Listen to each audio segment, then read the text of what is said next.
Olá, como estão, meus queridos, amados, idolatrados, salve, salve, aluninhos? Devem estar morrendo de saudades minhas, né? Sei, eu sei, vocês assim têm um amor inexplicável pela língua portuguesa. Mas brincadeiras às partes, estamos aí novamente, depois de um período aí de ausência, por alguns motivos pessoais, peço desculpa para vocês, mas vamos retomar então nossos estudos sobre os verbos, né?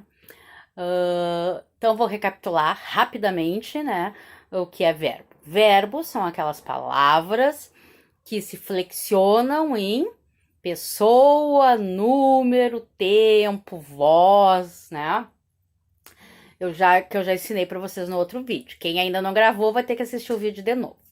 A segunda parte que nós vamos ver dos verbos, então, são os modos verbais, né? No outro vídeo eu expliquei o que é o verbo, como localizá-lo, quais são as conjunções, as conjugações verbais, quais são as pessoas verbais, né? E agora, então, eu vou ensinar para vocês quais são os modos verbais e os tempos verbais. Como eu disse, o verbo tem muita coisa e tem que ser por partes, porque senão vocês vão ficar perdidos aí no meio de tanta informação, tá? Então, o que é o modo verbal? O modo verbal é a forma como a ação vai se dar. Se aquela ação ela vai realmente acontecer, se é uma possibilidade que ela aconteça ou se é um fato feito ordem para que ela aconteça, tá? Na língua portuguesa nós temos três modos verbais. Daí vocês podem acompanhar aí na foto que eu coloquei para vocês um esqueminha, né? Quais são os três modos verbais? O modo indicativo, o modo subjuntivo e o modo imperativo. Todos esses nomes, eles parecem difíceis de serem gravados, mas todos eles carregam em si uma essência e você sempre tem que tentar lembrar a essência. Por exemplo, indicativo. Indicativo lembra o quê? E lembra indicação, como se estivesse indicando algo. E é basicamente isso, né? O verbo no modo indicativo, ele está indicando que aquela ação realmente aconteceu, está acontecendo ou vai acontecer, mas é certo que aquilo vai acontecer, que aquilo vai se realizar. Então, toda vez que eu tenho uma ação que é certa que ela está sendo realizada, que ela foi realizada ou que ela vai ser realizada, modo indicativo. Então, por exemplo, ali eu digo: o aluno entendeu o conteúdo. É uma afirmação, ele entendeu. Não tenho o que questionar. Por isso, então, modo indicativo. O que vem a ser o modo subjuntivo? Subjuntivo, a gente tem que lembrar do quê? A gente precisa lembrar de subjetividade. O que vem a ser subjetividade? É algo que depende da pessoa, é a forma como a pessoa vê, enxerga um assunto, a opinião que a pessoa tem a respeito daquilo. Então, o que vem a ser o modo subjuntivo? Ah, tem a ver com a opinião da pessoa? Não, não tem a ver com a opinião da pessoa, mas vai depender da vontade da pessoa de exercer a ação para que outra ação aconteça. Então, por exemplo, né, se eu digo assim: se os alunos estudassem mais, ou seja, é certo que os alunos estudam? Não. É se os alunos, né, estudassem mais, se os alunos estudarem mais. Então, é uma possibilidade, é uma hipótese, não é certo que aquela ação vai ocorrer, tá? Então, eu vou dizer que esse verbo está no modo subjuntivo, porque depende de alguém ter vontade de realizar aquela ação para que outra ação aconteça.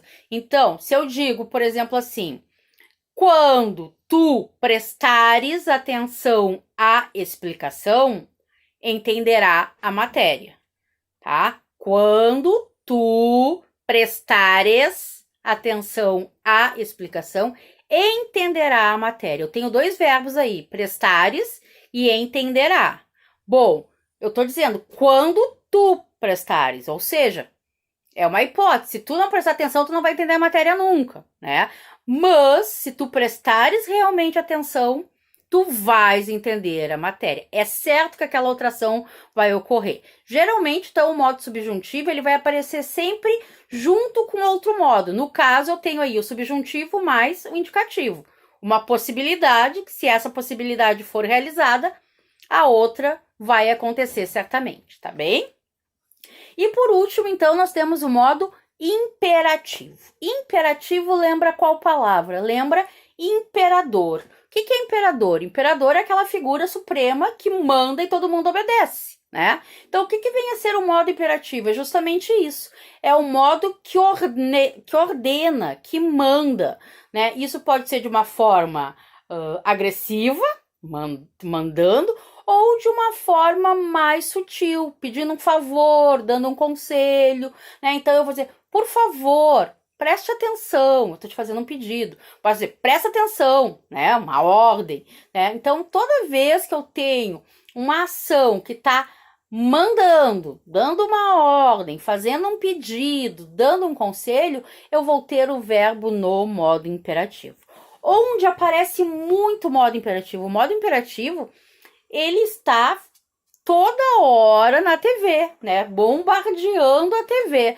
Por quê? As propagandas. As propagandas, elas estão sempre ordenando que nós façamos algo. Se vocês prestarem atenção, as propagandas dizem, veja, né? Veja a novela, assista o filme, participe do sorteio, se inscreva no concurso, compre a calça tal, compre o celular tal, aproveite a oferta. Então, nós vamos ter muito modo imperativo, né, nas propagandas. Também vamos ter o modo imperativo nas receitas, receita culinária. E quem faz receita culinária, né, se for olhar lá no modo de fazer, vai estar escrito assim, misture a farinha com açúcar e os ovos, né? Então, misture, é uma ordem.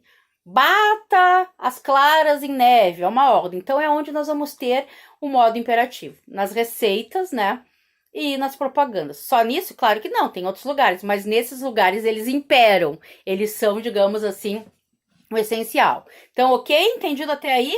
3 modos verbais. Indicativo, subjuntivo e imperativo. Indicativo, certo que a ação aconteceu, está acontecendo ou vai acontecer. Subjuntivo, uma possibilidade, uma hipótese, uma dúvida. Não é certo que aquela ação vai acontecer, tá?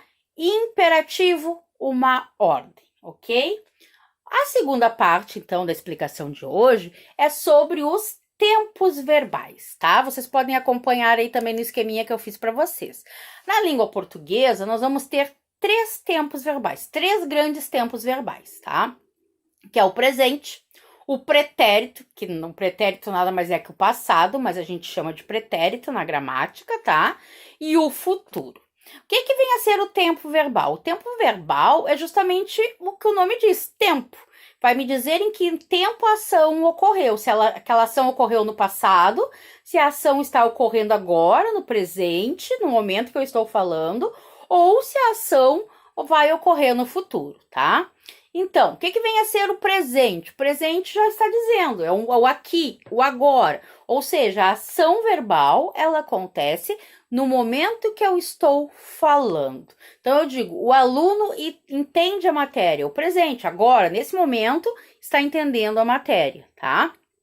Mas eu posso dizer, o aluno entendeu a matéria, ou seja, essa ação já aconteceu, ele já ouviu a explicação no vídeo e ele já entendeu a matéria, portanto, pretérito, né, que é o passado. Ou o futuro, que é quando a ação vai ocorrer. Então, o aluno entenderá a matéria, né? Então, quando ele for lá assistir o vídeo, ele vai entender a matéria. Aquela ação ainda não ocorreu, mas ela irá ocorrer.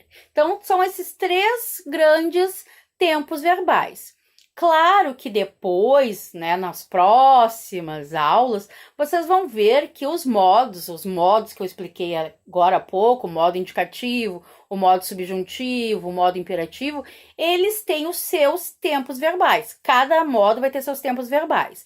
E daí eu vou explicar para vocês, né, detalhadamente cada tempo verbal desses, principalmente os pretéritos, que vocês sabem que existe, né, 3 pretéritos para atrapalhar a vidinha de vocês, como vocês dizem, que vocês odeiam, mas nós temos o pretérito perfeito, o pretérito imperfeito e o pretérito mais que perfeito. Parece um bicho de 7 cabeças, mas não é. É super simples. Se nós prestarmos atenção no significado dessas palavras, a gente já entende o que significa isso, tá? Mas aí, como eu disse, eu vou explicar nas próximas aulas, tá bem? Então, por hora, vocês têm que saber isso. Segue aí uma lista de exercícios para vocês fazerem, se divertirem, aplicar esse conhecimento de vocês. Vocês sabem que as minhas listas de exercício, elas são sempre muito, muito, muito econômicas, né? Elas são sempre pequenininhas, igual a minha, assim. Então, vocês vão se divertir aí por um tempinho e nos vemos na próxima aula. Beijo para todos, espero que todos estejam bem. Estou com saudade de brigar e xingar a todos e nos vemos em breve. Tchau, gente!